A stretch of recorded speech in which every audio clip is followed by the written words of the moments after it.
The rain hammered against the windows of the subway car as Victoria Sterling pressed her forehead against the cool glass. Her reflection stared back, tired eyes rimmed with worry lines that seemed too deep for 28.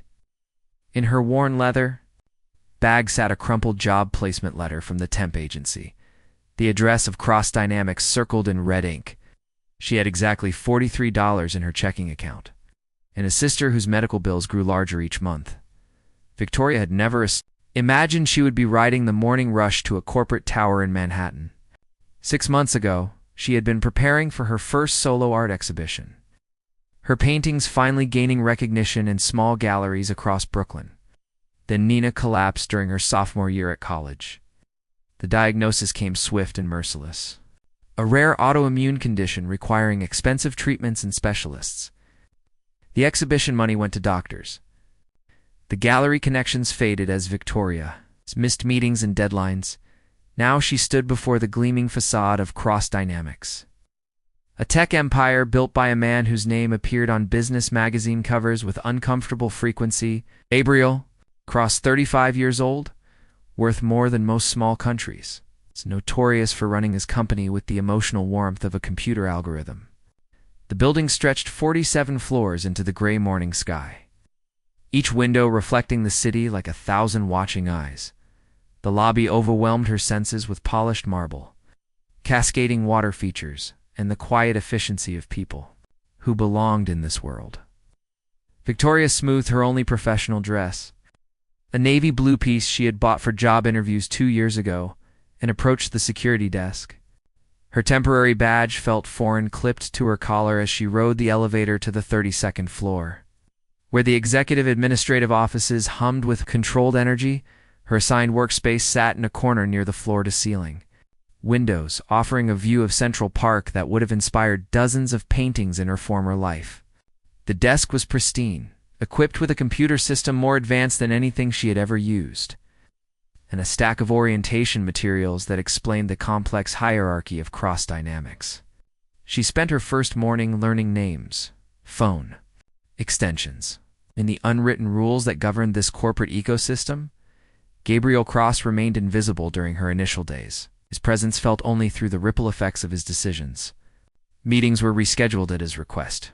His documents required his approval before distribution. His corner office, visible through glass walls, stayed empty while he traveled between satellite offices and client meetings.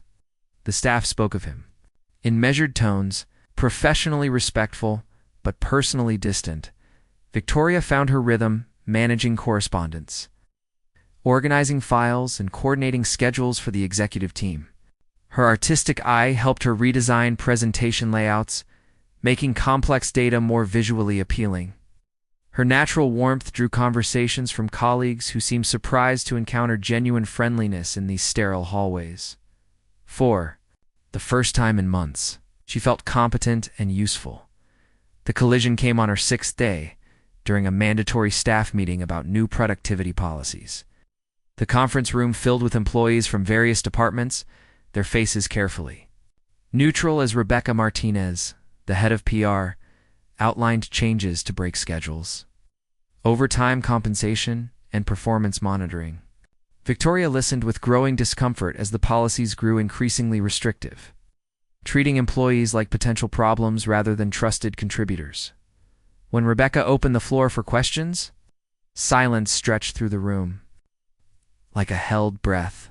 Victoria looked around at faces she had come to know, people with families and dreams and challenges beyond these walls. Her hand rose before her mind could stop it. "Excuse me," she said, her voice carrying clearly through the quiet room. "I might be new here, but I have a question about the monitoring systems." Rebecca's smile tightened almost imperceptibly. "Yes, Victoria." "These policies seem to assume that people can't be trusted to manage their own productivity. What happens to morale when employees feel like they're under constant surveillance? And how does this align with the company's stated values about respecting human potential?" The silence that followed felt different from the previous quiet. This was the silence of people holding their breath, waiting for lightning to strike. Rebecca's response came carefully measured, deflecting the question with corporate language about efficiency and industry standards. But Victoria caught several colleagues exchanging glances, and one woman near the back nodded almost imperceptibly. After the meeting, Victoria returned to her desk, expecting a call from human resources or security. Instead, her computer chimed with a calendar invitation. Gabriel Cross requested a meeting in his office at 4 o'clock that afternoon. No explanation, no agenda. Just a summons from the man whose company she had inadvertently challenged. She spent the remaining hours alternating between productive work and quiet anxiety. Her colleagues treated her with a mixture of admiration and concern, as if she had performed a brave but potentially foolish act. David Chen, Gabriel's longtime assistant, stopped by her desk an hour before the meeting. "He's not what people think," David said quietly, arranging papers that didn't need arranging. "He's just careful about trust." When 4 o'clock arrived, Victoria walked to the corner office with steady steps, despite her racing heart. The door stood slightly open, and she knocked softly before entering. Gabriel Cross sat behind a desk that seemed designed to create distance, his attention focused on a tablet screen.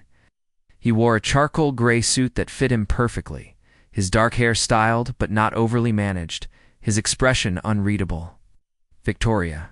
"Sterling," he said without looking up, her name sounding like a statement of fact rather than a greeting. "Yes, sir." I set down the tablet and finally met her eyes. Gabriel Cross possessed the kind of presence that seemed to shift the energy of a room. His gaze was direct but not hostile, assessing but not dismissive. Lines around his eyes suggested he smiled more than his public image implied, though no smile appeared now.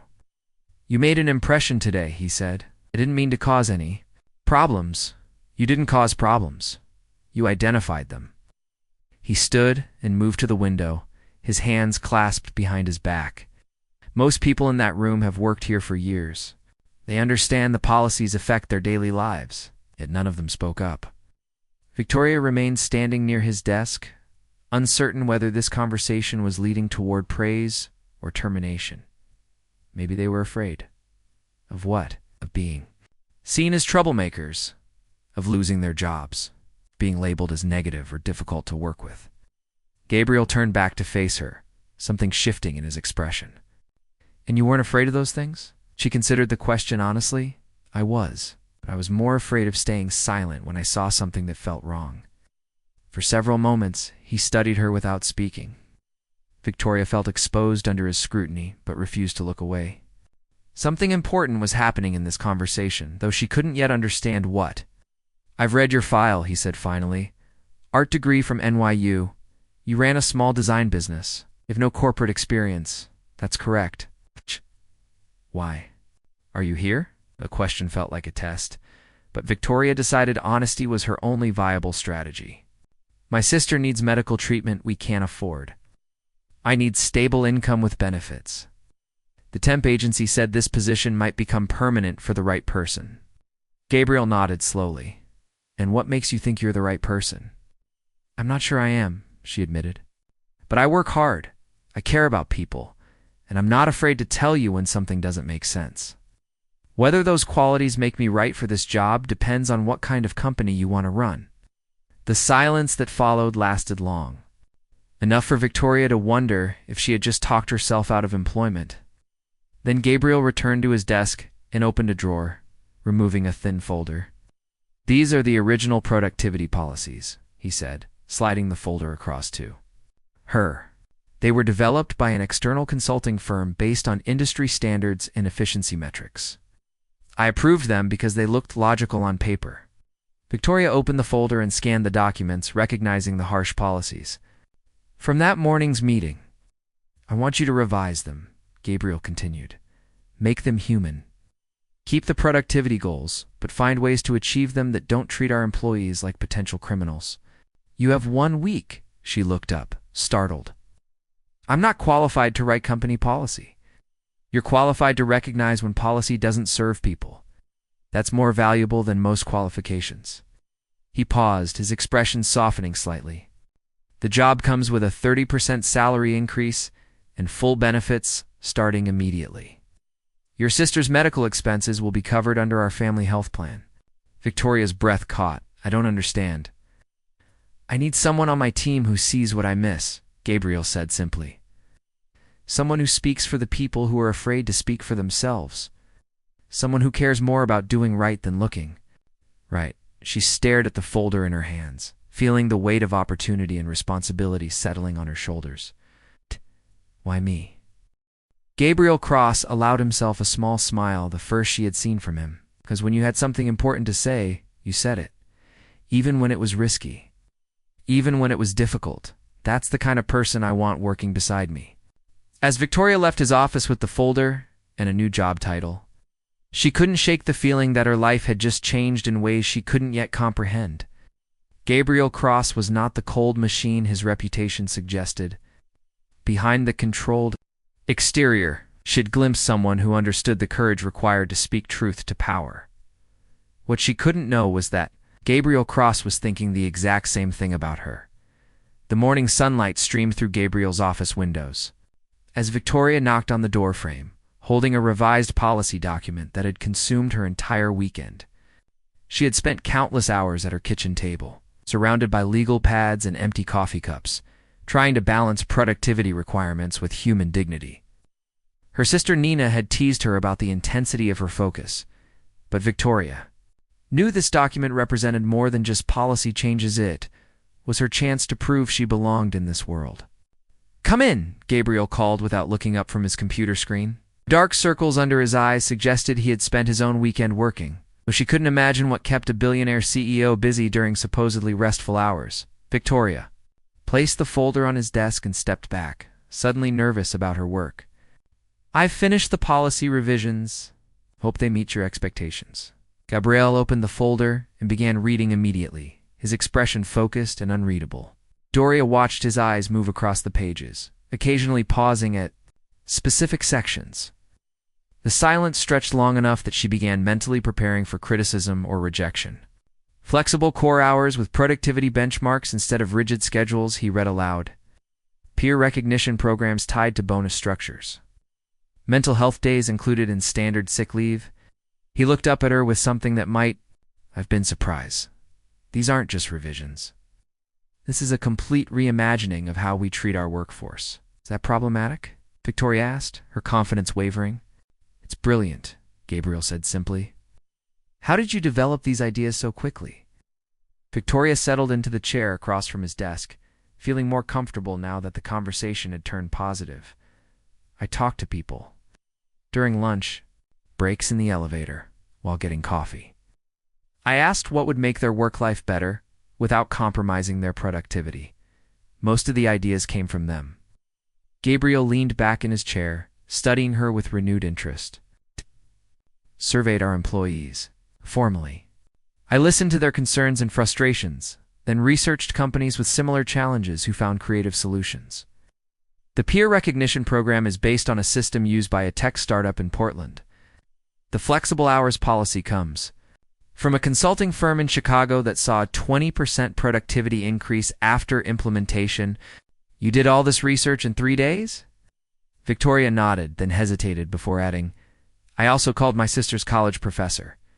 She teaches organizational psychology and helped me understand the theoretical framework behind employee motivation. I wanted to make sure the policies weren't just feel-good gestures, but actually effective management tools." Gabriel was quiet for a long moment. His fingers steepled as he processed her explanation. Victoria had learned to read his silences over the past 2 weeks. This wasn't the silence of displeasure, but of someone making important calculations. "I want to implement these policies company-wide," he said finally. "But I need you to present them to the executive board next Friday." Victoria's heart jumped. "Me? Shouldn't Rebecca handle that kind of presentation?" "Rebecca knows marketing and public relations. You understand these policies from the inside out because you created them. The board needs to hear from someone who can answer their questions and defend the reasoning behind each change." The thought of presenting 2 cross-dynamics board of directors terrified and thrilled Victoria in equal measure. "I've never presented 2 executives before. Then it's time to learn." Gabriel stood and moved to his calendar. "We'll spend this week preparing. I'll teach you how to anticipate their questions and structure your arguments for maximum impact." The following days, Victoria discovered a side of Gabriel Cross that his public image never revealed. During their preparation sessions, he proved to be a patient teacher, helping her refine her presentation skills without making her feel inadequate. He shared stories about his early days building the company, the mistakes he had made, and the lessons learned from failed presentations and rejected proposals. The key isn't to have all the answers, he explained during one of their late evening practice sessions. It's to show them you've considered all the questions. When they challenge your ideas, acknowledge their concerns and explain your reasoning. Don't get defensive, get thorough. As they worked together, Victoria began to see past the controlled exterior that Gabriel presented to the world. His office stayed lit long after other employees went home. But because he carried the responsibility for thousands of jobs and felt the weight of every decision, he remembered the names of employees' children, quietly covered medical expenses for staff members facing financial hardships, and personally reviewed every layoff decision to ensure it was absolutely necessary. "Why do you let people think you're cold and heartless?" Victoria asked one evening as they reviewed financial projections for the policy. Gabriel paused his typing and looked at her with surprise. "What makes you think I let them think that? You do incredible things for people, but you never talk about it. You make decisions that prioritize employee welfare over profit margins, but you present them as purely business strategies. It's like you're afraid of being seen as caring." Shadow crossed Gabriel's face, and Victoria sensed she had touched something deeper than professional image management. "Caring makes you vulnerable," he said quietly. "When people know what matters to you, they know how to hurt you. Who hurt you?" The question slipped out before Victoria could stop herself. Too personal for their professional relationship. Gabriel's expression closed off, the familiar walls rising back into place. But instead of deflecting or ending the conversation, he answered, "My former business partner, my brother, actually." His voice carried old pain carefully controlled. "James and I started this company together 8 years ago. But I trusted him completely with our finances, our strategic decisions, our family relationships. When he decided to sell our intellectual property to our biggest competitor, he knew exactly how to destroy everything I had built." Ow. Victoria felt her chest tighten with sympathy. "What happened?" "I discovered the betrayal 3 days before the sale was supposed to finalize. I had enough legal grounds to stop it, but it meant choosing between saving the company and saving my relationship with my brother." Gabriel's hands clenched slightly. "I chose the company." James left, took several key employees with him, and hasn't spoken to me since. "You saved thousands of jobs by making that choice." "I destroyed my family by making that choice," Gabriel corrected. "My mother still asks when James and I will reconcile. She doesn't understand that some betrayals can't be forgiven." Victoria reached across the desk and touched his hand gently. "Maybe forgiveness isn't about pretending the betrayal didn't happen. Maybe it's about deciding the relationship matters more than the wound." Gabriel looked down at their joined hands with an expression Victoria couldn't read. For a moment, the space between them seemed charged with possibility, filled with words. Neither of them was ready to speak. Then his phone buzzed with an urgent message, breaking the spell and returning them to the safe territory of work. The board presentation arrived with the inevitability of sunrise. Victoria stood before 12 of the most powerful business leaders in New York, her hands steady despite the butterflies in her stomach. Gabriel sat at the far end of the conference table, his face carefully neutral, but his eyes encouraging. Victoria began with data productivity statistics from similar companies, cost-benefit analyses of proposed changes, projected improvements. In employee retention, board members leaned forward, engaged by numbers that supported her arguments. Then she shifted to the human element, sharing anonymous quotes from employees about their workplace experiences and how the proposed changes would address their concerns. "The question isn't whether these policies will cost money," Victoria concluded. "It's whether we can afford to continue losing talented people to companies that treat them as whole human beings rather than productivity units." The questions came. Rapidly after that, concerns about implementation costs, worries about decreased competitiveness, skepticism about employee motivation. Victoria answered each one with the thoroughness Gabriel had taught her. Acknowledging valid concerns while defending her research and reasoning, board member Patricia Williams leaned forward with a sharp smile. "Miss Sterling, these policies sound idealistic, but business isn't about making employees happy. It's about generating profit for shareholders. Victoria felt the room's energy shift, sensing this was a crucial moment. With respect, Ms. Williams, I believe those goals support each other. Happy employees are productive employees. Productive employees generate profit. When we invest in human potential instead of just human output, we create sustainable success rather than temporary gains. Gabriel spoke for the first time during the presentation. Victoria has identified solutions to problems we didn't even realize we had. Her research is solid, her reasoning is sound, and her insights come from actually listening to our workforce. I recommend we implement these policies on a trial basis in 3 departments and measure the results. The vote was closer than Victoria had hoped, but decisive enough to matter. 8 board members approved the trial implementation, with a 6-month review period to assess effectiveness. As the meeting concluded, Victoria felt a mixture of exhaustion and exhilaration that reminded her of finishing a particularly challenging painting. Gabriel approached her as the boardroom emptied. Congratulations, you just convinced some of the most skeptical business minds in the city to prioritize employee welfare. We convinced them, Victoria corrected. I couldn't have done this without your guidance. You could have, Gabriel said seriously. You have instincts about people and leadership that can't be taught. What you needed was confidence in your own abilities. As they walked back toward the executive offices, Victoria realized something had fundamentally changed between them over the past week. The professional boundaries remained, but underneath lay a foundation of mutual respect and understanding that felt both thrilling and dangerous. What Victoria didn't know was that Gabriel had been thinking the same thing, and that the careful distance he maintained wasn't about professional propriety, was about protecting both of them from feelings that could complicate everything they were building together. The next morning, Victoria arrived at her desk to find a small package, wrapped in brown paper.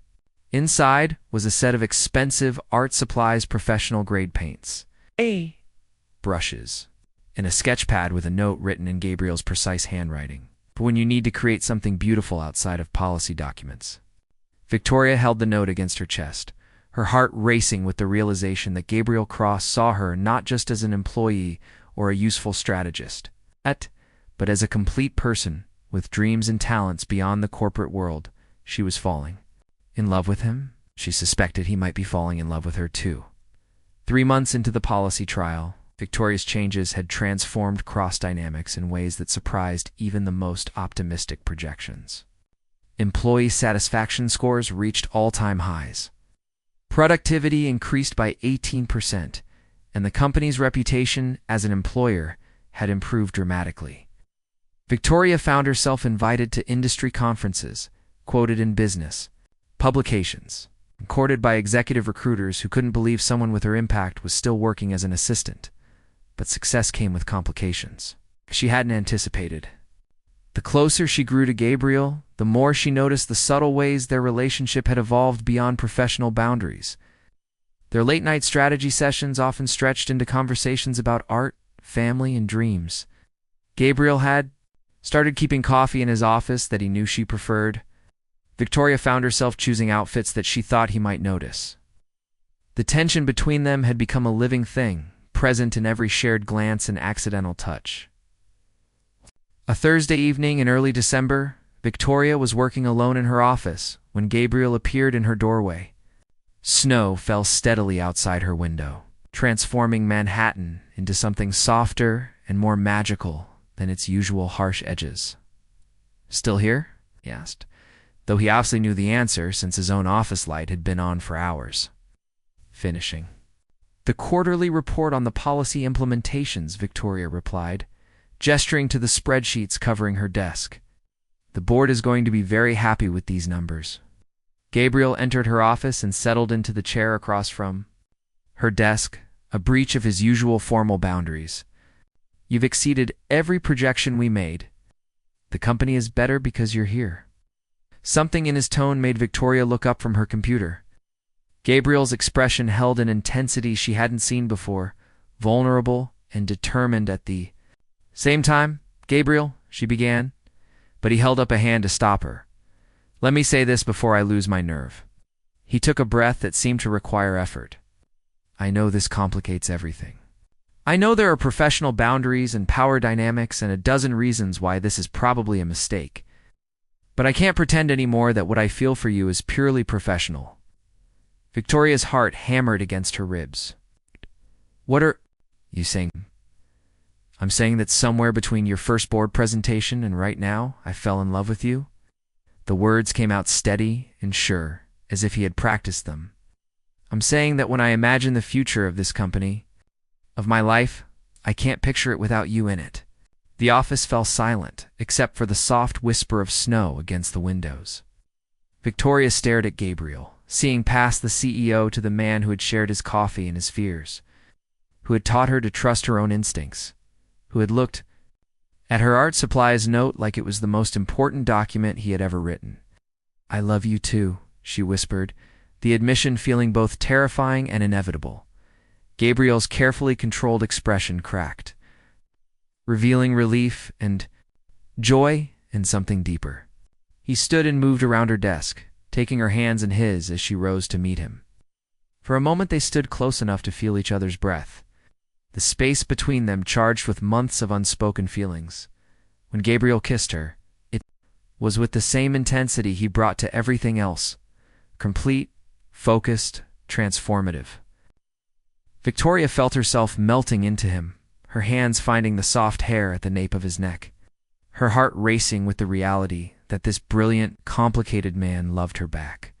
They broke apart slowly, foreheads touching, both breathing unsteadily. "This changes everything," Gabriel murmured. "It changes everything," Victoria agreed. "But maybe that's not a bad thing." Over the following weeks, they navigated their new relationship with the same careful attention they brought to business strategy. They kept their romance private at work, professional in meetings, but stolen moments in empty conference rooms and shared dinners at quiet restaurants revealed layers of compatibility that went far beyond their initial attraction. Gabriel showed Victoria parts of himself he had never shared with anyone: his mother's rose garden, where he had learned to find peace as a child; his collection of jazz records that he played when he needed to think; his secret dream of someday teaching business ethics at a university. Victoria shared her paintings with him, canvases that captured the emotional landscape of their relationship in colors and shapes that words couldn't express.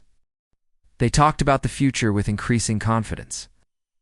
Gabriel wanted to expand the employee wellness programs internationally. Victoria dreamed of creating an artistic foundation that would support struggling creators while they developed their careers. Together, they envisioned a life that combined their professional achievements with personal happiness. Then came the morning that shattered everything. Victoria arrived early to prepare for a presentation to potential investors. She needed files from Gabriel's computer for the financial projections, and he had given her his password weeks ago for exactly these situations.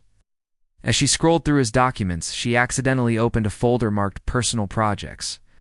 Inside was a presentation titled Corporate Image Rehabilitation, Phase 3 Implementation. Victoria's blood turned cold as she opened the file. Slide after slide detailed a comprehensive strategy to improve Gabriel's public image through carefully managed appearances with her.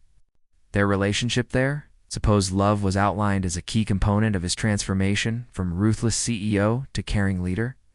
Photos of them together at company events were analyzed for their impact on public perception. Their private conversations were summarized in clinical language about emotional accessibility and relatability metrics. The worst revelation came on slide 15, a timeline that showed their relationship had been planned from the beginning. Gabriel had orchestrated her hiring not because of her qualifications, but because market research indicated that a romantic relationship with someone from a working-class background would humanize him in the eyes of both employees and investors. Victoria sat frozen in Gabriel's chair, her hands shaking as she scrolled through document after document that reduced their love story to calculated public relations moves. Every moment she had treasured his vulnerability about his brother, its encouragement during her presentation. Even the art supplies had been strategic choices designed to win her trust and affection. She printed the entire folder, her heart breaking with each page that emerged from the printer. Then she gathered her personal belongings, wrote a brief resignation letter, and left Cross Dynamics for the last time. Gabriel found the resignation letter and printed documents on his desk. When he arrived an hour later, he read Victoria's brief note, "I won't be anyone's publicity strategy," and immediately understood what had happened. The presentation had been created by his public relations team months ago, before he had even met Victoria, part of a comprehensive image overhaul that he had ultimately rejected, but he had never deleted the files, never thought about how they might be misinterpreted. He called Victoria's phone repeatedly, but she didn't answer. He went to her apartment, but she wouldn't open the door. He sent flowers, letters, emails, explaining the truth that the presentation had been abandoned, that his feelings were real, that she had changed his life in ways no strategy could manufacture. Victoria read his messages, but couldn't bring herself to believe them. The documents felt too detailed, too specific, too perfectly aligned with everything that had happened between them. How could she trust her own judgment when she had been so completely deceived? For 2 weeks they existed in separate worlds. Of misery, Gabriel threw himself into work, but found no satisfaction in achievements that felt meaningless without Victoria to share them. The company ran smoothly, but the innovation and warmth she had brought were already fading. Employees noticed his return to cold efficiency. Board members commented on the change in workplace energy. Victoria tried to return to her art, but every canvas reflected her heartbreak. She painted storms and shattered glass, emotions too raw to contain in neat brushstrokes. Nina watched her sister retreat into protective isolation and finally decided to intervene. "You love him," Nina said one evening, finding Victoria staring at a half-finished painting of a man whose face she couldn't complete. "I thought I did. It was all fake." Was the way he looked at you fake? Was the way he supported your ideas and believed in your abilities fake? Was the way he made you laugh fake? Victoria's brush stilled. "Out." "Could I tell the difference?" Nina sat beside her sister on the paint-splattered floor of their small apartment. "Maybe you can't. Maybe love always requires a leap of faith. Maybe. The question isn't whether he might hurt you, but whether the possibility of real love is worth the risk of real pain." That night, Victoria called David Chen, Gabriel's assistant, and asked him to meet her for coffee. David's loyalty to Gabriel was absolute, but his affection for Victoria was genuine, and she hoped he might provide the perspective she couldn't find alone. "He's been miserable," David said without preamble when they sat down. "I've worked for Gabriel for 6 years, and I've never seen him like this. He's not eating, barely sleeping, and he's made himself sick with worry about you." "How do I know what's real?" Victoria asked. "How do I know I'm not just another business strategy?" David pulled out his phone and showed her a photo of Gabriel's office wall, where 3 of Victoria's paintings now hung in places of honor. "He bought these from your old gallery the day after you left. He stares at them during meetings. Thinks they help him remember what it feels like to hope." Victoria's throat tightened as she recognized pieces she had created during happier times. Paintings full of light and possibility. "The presentation you found was created by the PR team before Gabriel ever met you," David continued. "He rejected it completely and told them he wouldn't manipulate anyone for publicity. But he never deleted the files because he never thought anyone would misunderstand their purpose." "Then why didn't he tell me about it?" "Because he was afraid. You'd think exactly what you're thinking now. Gabriel doesn't know how to be vulnerable, Victoria. He spent his entire adult life protecting himself from betrayal. When he fell in love with you, it scared him more than any business challenge ever has." Victoria sat quietly for a long moment, processing David's words against her own memories of Gabriel's behavior. Had there been moments of calculation, or had she seen care and genuine emotion? Had his support for her career been strategic, or had it been the natural response of someone who believed in her potential? "What should I do?" she asked finally. David smiled sadly. "Ask yourself what you would regret more, taking a chance on love that might be real, or walking away from love that definitely was." That evening, Victoria stood outside Cross Dynamics as snow began to fall again, just as it had on the night. Gabriel first told her he loved her. The building rose into the dark sky, its windows glowing like stars. Somewhere inside, the man she loved was probably working late, probably thinking about her, probably wondering if he had lost the best thing that ever happened to him. Victoria took a deep breath, walked into the lobby, and rode the elevator to the 47th floor for what might be the most important conversation of her life. Gabriel looked up from his computer when she knocked on his office door, his face cycling through surprise, hope, and fear in rapid succession. Victoria. Her name sounded like a prayer in his voice. "We need to talk," she said, stepping into his office and closing the door behind her. Gabriel stood slowly, as if sudden movements might cause her to disappear. "I've been trying to reach you. I know. I needed time to think." Victoria moved to the window where they had shared so many conversations. "I saw the presentation, Gabriel. All of it. It wasn't real," he said urgently. "The PR team created it before I even knew you existed. I never intended to implement any of those strategies. Then why didn't you delete it?" Gabriel ran a hand through his hair, the careful composure finally cracking. "Because I'm an idiot. Because I keep everything, even things I reject. Because I never imagined someone I cared about would find it and think I was capable of that kind of manipulation." Victoria turned to face him, seeing the exhaustion and pain etched in his features. "How do I know what's real between us?"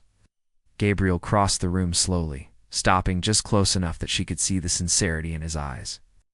"Because I'm going to tell you something that no strategy could ever require. Something that makes me completely vulnerable to you." Victoria waited, her heart hammering. "I love you so much that it terrifies me," Gabriel said quietly. "I love the way you challenge me to be better. I love how you see solutions where I see problems. I love that you chose to come back here tonight even though I gave you every reason to stay away." His voice broke slightly. "I love you enough to let you go if that's what you need, but I'm begging you to stay." Victoria looked at this powerful man who had reduced himself to raw honesty, who had stripped away every defense to show her his heart. She thought about the months they had spent building something beautiful together, the ways he had supported her dreams, the genuine joy in his eyes when she succeeded. "I love you too," she whispered, "but I'm scared." "So am I," Gabriel admitted. "Love is terrifying. Trust is terrifying. But living without you is worse than being afraid." Victoria reached up to touch his face, feeling the reality of him beneath her fingers. "If we do this, if we try again, it has to be real. No strategies. No calculated moves. Just us figuring it out together." Gabriel covered her hand with his own. "Just us," he promised. However messy and complicated and imperfect that might be, when Victoria kissed him this time, it felt like coming home and starting an adventure simultaneously. It felt like choosing love over fear, trust over safety, hope over cynicism. It felt like the beginning of their real story. 6 months later, Victoria Sterling became Victoria Cross in a small ceremony attended by their families and closest friends. Nina served as maid of honor, David as best man, and even James Cross attended. Ready to rebuild the relationship with his brother that had been fractured by old wounds, Gabriel stepped down as CEO to focus on teaching and philanthropic work, while Victoria took over the company's human resources innovations. Together, they built something neither could have achieved alone, a business empire with a human heart. A love story that survived doubt and fear, a future full of possibilities they were brave enough to pursue together. Their love hadn't been part of any strategy. It had been the beautiful, unexpected result of two people choosing to see past their defenses and trust in something greater than their individual fears. And in the end, that choice changed everything. The end.